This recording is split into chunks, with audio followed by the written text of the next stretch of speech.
মানে আমি যতই ভিডিও করি, লোকজন তো ভিডিও দেখে না। মানে ছোটোবেলা থেকে মাস্টারমশাই টিউশনির কাছে গিয়ে অভ্যাস ভেবেছে আমিও মাস্টারমশাই টিউটর। এই বারবার একই প্রশ্ন করে যাবে, অথচ এই প্রশ্ন আমাকে একটা প্রশ্নের দেখবেন আমার ইউটিউব ভিডিওতে 10 বার 20 বার উত্তর দিতে হয়। এরকম একটা প্রশ্ন হচ্ছে, দাদা এআইয়ের তো এখন চারিদিকে এত রমরমা, এআই শিখবো কী করে শিখবো, কোন ট্রেনিং ইনস্টিটিউটে শিখবে, মানে প্রতিদিন আসে। আমরা এরকম না, তোমাদের মাথা মুরগি করার জন্য 1000টা ট্রেনিং ইনস্টিটিউট বসে আছে এবং তারা তোমার মাথা চিবিয়ে খেয়ে কেউ 1000, 2000, 10,000, 1 লাখ, কেউ 1.5 লাখ, কেউ 15 লাখ টাকাও দিচ্ছে। এইসব আমি শুনছি আর কি। যেখানে দ্য ফ্যাক্ট ইজ এআই এমন একটা জিনিস, তোমাকে নিজেকে শিখতে হয়। শিখতে গেলে পেড লাগবে। ফার্স্ট অফ অল যাদের জেমিনি প্রো আছে, ইয়ের সাথে জিওর সাথে বোধহয় 1 মাস না 2 মাস ফ্রি দেয়, ওটা হচ্ছে স্টার্ট করার জন্য একটা ভালো জায়গা। জেমিনি প্রো একটা প্রো মডেল লাগবে, অর্থাৎ প্রফেশনাল মডেল লাগবে। সেটা জেমিনি প্রোই হোক বা চ্যাটজিপিটি প্রোই হোক বা অ্যানথ্রপিক প্রফেশনাল ভার্সনই হোক। অ্যানথ্রপিকের সেই ইয়েটা টোকেন অনেক কম থাকে, তো ন্যাচারালি শুরুতে যারা করছে তাদের জন্য জেমিনি প্রোটাই বেটার, কারণ তো অনেক বেশি কাজ করার সুযোগ পাবে আর কি।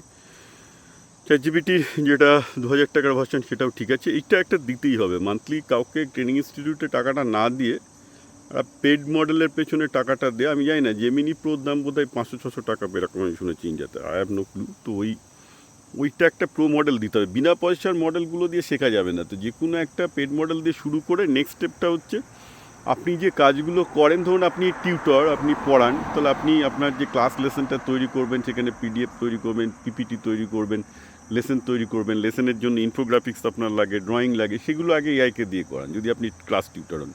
আপনি ধরুন চাষি হলে কি করবেন? চাষি হলেও এআইয়ের কাজে প্রচুর লাগে। আপনার বিভিন্ন গাছের যে রোগ লেগেছে সেগুলো ফটো তুলুন। বিভিন্ন গাছের যে রোগ লেগেছে সেগুলো ফটো তুলে গাছের হেলথ নিয়ে ফটো তুলুন, করে এআইকে জিজ্ঞাসা করুন যে আমার গাছের কী রোগ হয়েছে, গাছের কোন নিউট্রিয়েন্টের ডেফিসিয়েন্সি আছে। আপনার কাছে যদি ভালো স্মার্টফোন ক্যামেরা থাকে যেটাতে কালার রিজলিউশন খুব ভালো, এআই আপনার কালার রিজলিউশন থেকেই বলে দেবে ফটোতে যে পসিবলি গাছের কী কী রোগ হয়েছে। আপনি যদি ডাক্তারি হন বা নিজের হেলথ নিয়ে কনসার্ন থাকেন, আপনার বিভিন্ন একজন ডাক্তারের কাছে যে পরামর্শ চান, সেই পরামর্শ চান এআইয়ের কাছে যে ভাই আমার এই হয়েছে। আপনি যদি কোনো আইনগত কোনো সমস্যার মধ্যে, লিগ্যাল সমস্যার মধ্যে পড়ে থাকেন, সেখানে সেই সমস্যার কথা এআই চ্যাটবটকে জিজ্ঞাসা করুন। এটা একটা চ্যাটবট। চ্যাট করে আপনি যেমন হোয়াটসঅ্যাপে চ্যাট করেন, তেমন একটা হোয়াটসঅ্যাপে চ্যাটের মতো এখানে চ্যাট করতে থাকুন তার সাথে, যে আমি এইগুলো নিয়ে জানতে চাই। সে সব আপনাকে গাইড করে দেবে। ঠিক আছে? তো আপনার যা কাজ, পড়াশোনার ক্ষেত্রে হোক, প্রফেশনাল ক্ষেত্রে হোক, যা জানার কাজ আগে গুগলে করতেন, না করে এআইয়ের কাছ থেকে জানুন এবং এআইকে মেটেরিয়ালটা দিন। যে যেমন লিগাল কোনো কেসে ফেসে বসে আছেন, ট্যাক্স সংক্রান্ত কেসে ফেসে বসে আছেন, কোনো একটা ডিস্ট্রিবিউশন কন্ট্রাক্ট নিয়ে বসে আছেন, সেইগুলো এআইকে দিন।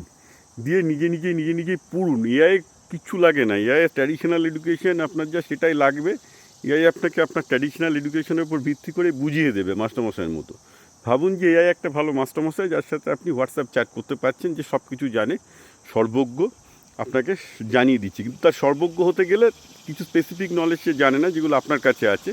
সেই স্পেসিফিক নলেজগুলোকে আপনি তাকে আপলোড করতে থাকুন, চ্যাটের সাথে সাথে তাকে পাঠাতে থাকুন। যেমন আপনি কোনো ডাক্তারের সাথে চ্যাট করতে গেলে কী করতেন, আগের ডাক্তার কী হয়েছে, আগের ডাক্তারের কী ওষুধ দিয়েছিল, তার প্রেসক্রিপশান কী ছিল, তার কী আগে আপনার মেডিকেল রিপোর্ট ছিল, সেইগুলো দেন না আগের ডাক্তারকে। চ্যাটবক্সকেও আপনি এক্স্যাক্টলি সেই জিনিসগুলো আপনি দিতে থাকুন। দিতে থাকলে বেসিক্যালি সব করুন। তো সবাই এটা শিখতে পারে, শুধু একটা প্রো মডেল লাগবে, দ্যাটস একটা পেড মডেল লাগবে। আনপেড মডেল এগুলো হবে না।